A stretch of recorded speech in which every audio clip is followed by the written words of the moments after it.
3, 2, 1, volume up.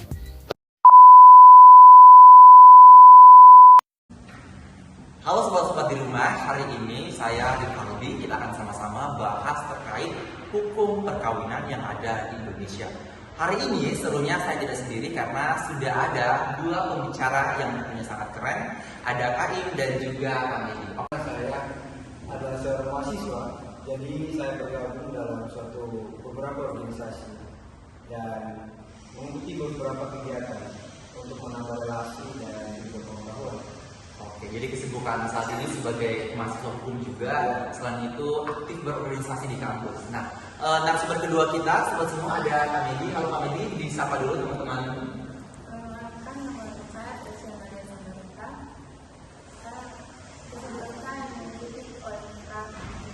Oke, jadi ada juga organisasi di luar kampus ya. Oke, baik teman-teman semua, langsung saja kita ada dalam pembahasan topik kita pada hari ini yaitu hukum perkawinan di Indonesia. Nah baik teman-teman semua, selain itu dalam pembahasan kita pada saat ini kita akan dibagi atas 3 sesi dengan narasumber atau pembicara dan juga moderator yang tentunya berbeda. Nah pada sesi pertama tadi sudah ada 2 narasumber kita yang sudah memperkenalkan diri dan langsung saja kita sama-sama membahas tentang apa itu hukum perkawinan menurut undang-undang yang ada di Indonesia. Nah, kalau dari Kak Immanuel sendiri, apa itu hukum perkawinan? Kira-kira apakah ada dari peraturan perundang-undangan yang ada di Indonesia? Kira-kira apa itu hukum perkawinan? Oke, baik. Dalam undang-undang yang ada di Indonesia, khususnya pada Buku atau KUHP Perdata, di situ tidak menjelaskan secara terperinci. Tapi di situ hanya menjelaskan hubungan antara suami istri atau hubungan subjek hukum yang mengikat diri dalam suatu perkawinan. Dan dalam Undang-Undang Nomor 1 Tahun 1974 tentang perkawinan, di situ juga menjelaskan perkawinan, yaitu perkawinan adalah ikatan lahir batin seorang pria dan seorang wanita membentuk keluarga yang bahagia dan kekal berdasarkan ketuhanan yang Maha Esa. Nah, kenapa berdasarkan ketuhanan yang Maha Esa? Karena suatu pernikahan adalah ikatan yang suci. Kemudian dalam pengertian itu ada 5 unsur yang terdapat dalam pengertian itu. Yang pertama itu ada unsur ikatan lahir batin, kemudian membentuk keluarga antara seorang pria dan seorang wanita, kemudian juga berdasarkan ketuhanan yang Maha Esa. Nah, itu pengertian hukum perkawinan menurut Undang-Undang Nomor 1 Tahun 1974. Oke, jadi lebih singkatnya perkawinan itu lebih ke arah bagaimana manusia membangun hubungan atau ikatan batinnya tentunya dengan sah dan berdasarkan untuk membentuk ikatan keluarga. Lalu yang kedua, untuk di Indonesia sendiri peristiwa ataupun hal-hal tentang perkawinan ini itu diatur apakah hanya dalam KUH Perdata saja atau ada yang mengatur tentang perkawinan itu sendiri? Ada. Contohnya itu pada Undang-Undang Nomor 1 Tahun 1974 tentang perkawinan. Kemudian dalam Undang-Undang Dasar kita juga mengatur tentang itu. Oke, berarti kalau misalnya dalam penggolongan hukum perkawinan ini masuknya hukum publik atau hukum privat? Kalau hukum perdata itu mengatur tentang hukum privat.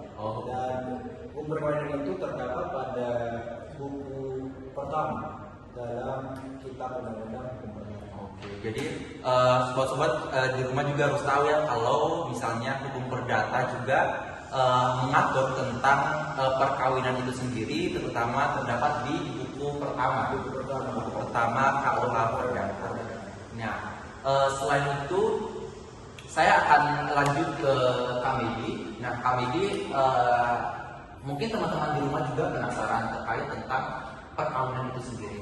Nah, tentu untuk adanya suatu perkawinan tentu ada beberapa hal, beberapa syarat-syarat yang harus kita persiapkan terlebih dahulu sebelum melangsungkan ataupun sebelum adanya suatu peristiwa perkawinan. Nah, kira-kira berdasarkan hukum perkawinan, apakah ada hal-hal yang harus dipenuhi atau hal-hal yang harus dilakukan untuk menjalankan suatu perkawinan? Silakan, Kak. Oke, baik, sobat-sobat semua, karena tadi kita juga sudah membahas tentang pengertian perkawinan dari KM sendiri. Selanjutnya kita akan membahas terkait konsepsi perkawinan. Nah, dalam konsepsi ini kita akan sama-sama mengetahui tentang persyaratan adanya suatu perkawinan dengan adanya ketentuan-ketentuan yang berlaku berdasarkan hukum perkawinan itu sendiri. Nah, kalau dari kami sendiri, coba kami jelaskan terkait persyaratan, kan tentunya kan dalam hubungan suatu perkawinan kan harus ada yang dilakukan ataupun harus ada yang dipenuhi ataupun ada standarnya. Jadi kalau menurut undang-undang yang berlaku di Indonesia, apakah persyaratan di dalam perkawinan itu sendiri? Dalam KUHP Perdata, maksimal usia laki-laki berusia 12 tahun dan perempuan usia 15 tahun. Dan kedua, memenuhi ketentuan undang-undang. Dan yang ketiga, dilakukan di muka pegawai sipil. Jadi kalau untuk usia bagi laki-laki 18 tahun dan perempuan 15 tahun itu menurut KUH Perdata ya teman-teman. Terus juga tadi dikatakan harus dilakukan di depan pegawai catatan sipil dan juga sudah memenuhi ketentuan undang-undang yang berlaku. Nah, selanjutnya untuk KIM, kira-kira dalam hukum perkawinan itu apakah ada larangan semacam larangan apakah orang ini tidak bisa melakukan perkawinan dengan si A atau gimana? Apakah bisa dijelaskan? Dalam Perdata itu menjelaskan juga tentang itu bahwa ada larangan perkawinan dengan saudara, kemudian keturunan saudara gitu, yaitu keturunan garis lurus ke atas seperti ayah, kakek, dan ibu. Kemudian garis lurus ke samping itu seperti paman, bibi, dan itu dilarang di hukum Indonesia. Dalam hukum Perdata itu diatur seperti itu. Nah, ada juga dilarang di perkawinan dengan ipar, kemudian juga dengan sepupu. Nah, itu dalam KUH Perdata itu mengatur tentang itu. Oke, jadi dalam KUH Perdata juga sudah ada ketentuan-ketentuan yang mengatur berupa larangan bagaimana kita membentuk ataupun membangun suatu keluarga dengan ketentuan seperti tidak boleh dengan saudara dan sebagainya. Lalu berikutnya saat dalam kasus perkawinan itu sudah berlangsung dan sudah membentuk suatu ikatan keluarga. Kira-kira dalam undang-undang sendiri apakah ada ketentuan yang mengatur bagaimana perkawinan itu putus ataupun ikatan keluarga itu bisa putus? Di dalam undang-undang itu juga ada. Nah, di situ mengatur tentang apabila seseorang atau salah satu dari pasangan itu meninggal dan itu dikatakan perkawinan itu putus. Kemudian ada perceraian juga, itu dikatakan perkawinan itu putus dan tidak dikatakan. Kemudian ada juga di 10 tahun apabila salah satu pihak menghilang selama 10 tahun dan pihak lain yang menikah lagi, maka dia akan mengajukan permohonan kepada hakim. Kemudian hakim akan membenarkan itu dan memberikan dia kesempatan untuk menikah lagi. Nah, ada juga kalau selama 5 tahun tidak atau selama 5 tahun hilang, itu juga diperbolehkan oleh hakim untuk menikah kembali. Nah, dalam perkawinan ini diatur dalam pasal 26 sampai 49 KUH Perdata. Begitu. Oke, jadi terdapat beberapa ketentuan yang tadi terkait bagaimana suatu hubungan perkawinan dapat putus, seperti misalnya ada dari satu pihak pasangan keluarga yang meninggal ataupun sudah tidak ada kabar dari salah satu pasangan kurang lebih 5 sampai 10 tahun melakukan pengajuan ke pengadilan. Nah, dalam perkawinan ini diatur dalam pasal 26 sampai 49 atau Perdata. Begitu. Oke, jadi terdapat beberapa ketentuan yang tadi terkait bagaimana suatu hubungan perkawinan dapat putus, seperti misalnya ada dari satu pihak pasangan keluarga yang meninggal ataupun sudah tidak ada kabar dari salah satu pasangan kurang lebih 5 sampai 10 tahun melakukan pengajuan ke pengadilan dan hakim akan mempertimbangkan seperti itu ya. Oke, baik sobat-sobat semua, demikianlah pembicaraan kita dalam sesi 1 terkait pembahasan hukum perkawinan. Jangan kemana-mana karena setelah ini kita akan lanjut lagi membahas tentang hukum. Oke, baik, kita masuk pada sesi yang kedua. Kita akan membahas tentang syarat-syarat sah perkawinan secara terperinci. Nah, tadi sudah kita dengar tentang apa itu perkawinan, kemudian disinggung tentang syarat perkawinan dalam undang-undang hukum perdata yang ada di Indonesia. Nah, di sini sudah ada 2 narasumber. Yang pertama, narasumber pertama bisa perkenalkan diri, kemudian apa kesibukan kalian dalam kehidupan sehari-hari. Baik, perkenalkan nama saya Peggy Daniela. Di sini saya bertugas sebagai narasumber pertama.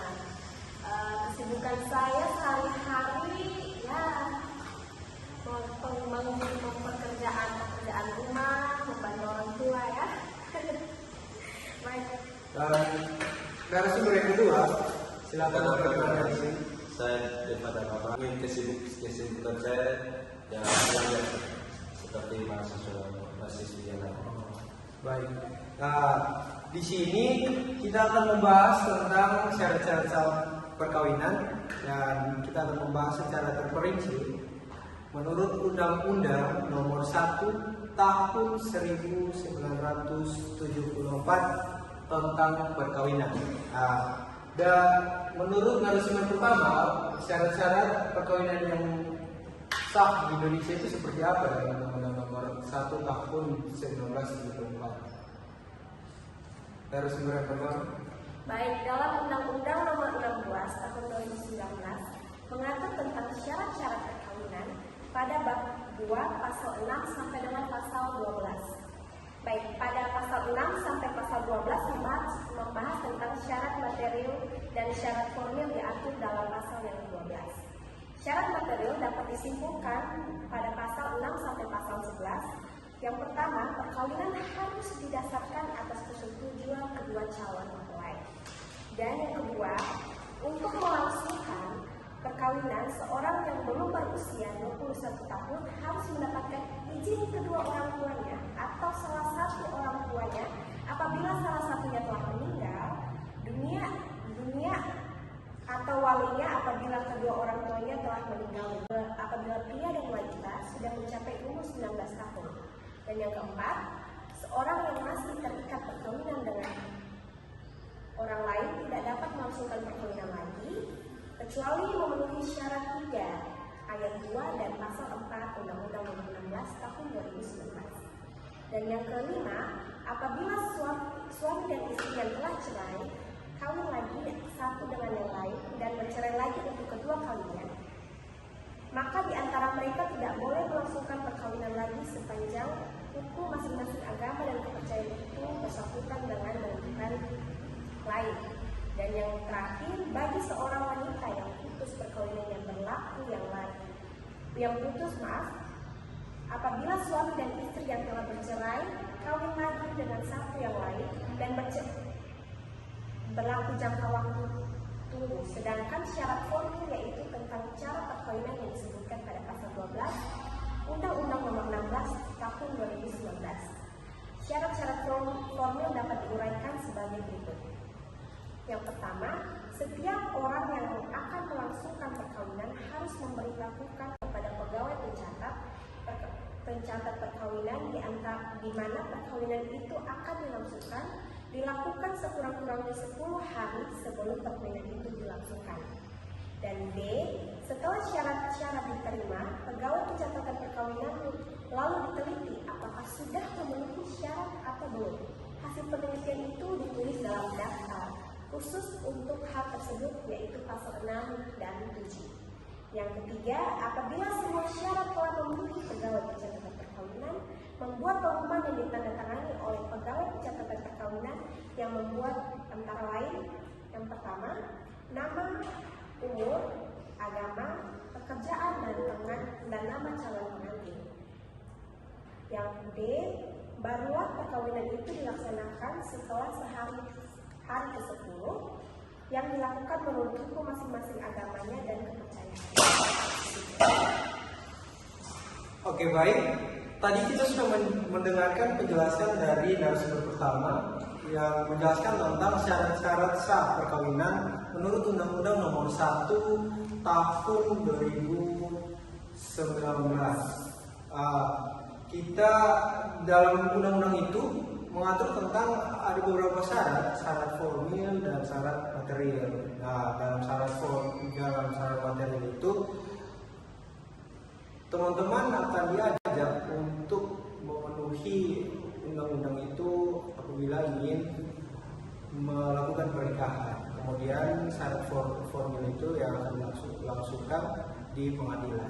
Nah, kita masuk pada hak dan kewajiban pada narasumber kedua, hak dan kewajiban dalam perkawinan. Nah, dalam hak kewajiban dalam perkawinan itu tentu ada hak dan kewajiban dalam hak dan kewajiban suami istri. Nah, dalam hak dan kewajiban suami istri apakah diatur dalam undang-undang atau tidak? Menurut narasumber pertama, apakah diatur dalam undang-undang nomor berapa dan dalam pasal berapa? Baik, undang-undang yang mengatur hukum dan kewajiban suami istri terdapat dalam pasal 30 sampai dengan pasal 34 di Undang-Undang Nomor 1 Tahun 1974. Hak dan kewajiban tersebut antara lain suami atau istri memiliki kewajiban yang luhur untuk menegakkan rumah tangganya sendiri. Hak dan kedudukan istri harus seimbang dalam kehidupan rumah tangga setiap hari. Masing-masing pihak berhak dalam melakukan kontrak di Undang-Undang Nomor 1 Tahun 1974. Hak dan kewajiban tersebut antara lain suami atau istri memiliki kewajiban yang luhur untuk menegakkan rumah tangganya sendiri. Hak dan kedudukan istri harus seimbang dalam kehidupan rumah tangga setiap hari. Masing-masing pihak berhak dalam melakukan perbuatan. Hai guys, kembali lagi bersama saya di sesi ketiga pada saat ini. Saya Preti sebagai pemandu acara podcast pada saat ini. Dan pada saat ini kita akan membahas materi tentang bentuk-bentuk perkawinan dan asas-asas perkawinan. Dan pada saat ini akan dibawa oleh dua narasumber seperti kanan saya. Halo semuanya, perkenalkan nama saya Tony Lanseno. Saat ini saya sebagai mahasiswa aktif semester 2 di Fakultas Hukum Universitas Nusa Cendana. Halo, perkenalkan nama saya Florian Sudimekam. Saat ini saya sebagai mahasiswa aktif Fakultas Hukum Universitas Nusa Cendana Kupang. Baik, terima kasih. Sekian dulu untuk perkenalannya ya teman-teman. Baik, saya langsung saja akan mengajukan pertanyaan kepada kakak narasumber yang pertama, yaitu kakak Audi ya. Menurut kakak Audi sendiri nih, bentuk-bentuk perkawinan itu apa saja sih? Nah, kalau dilihat dari bentuk perkawinan di Indonesia itu sendiri, yang pas ataupun kita bisa menggunakannya yang pertama bentuk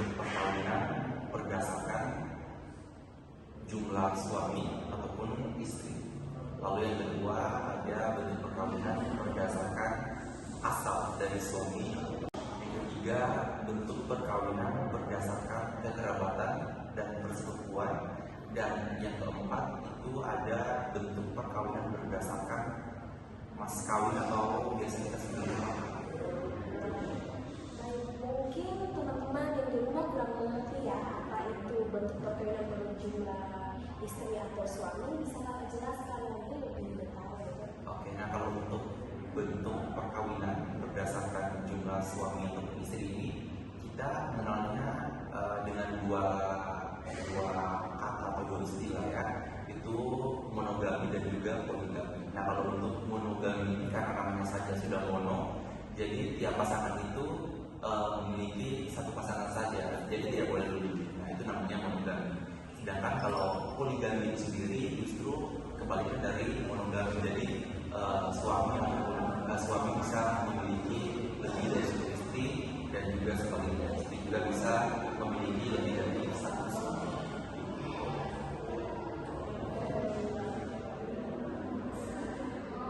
Setelah itu juga bentuk yang kedua seperti ada yang namanya bentuk perkawinan menurut asal dari suami atau istri itu sendiri. Nah itu ada dua istilah juga yang biasa kita ketahui. Yang pertama ada endogami dan juga exogami.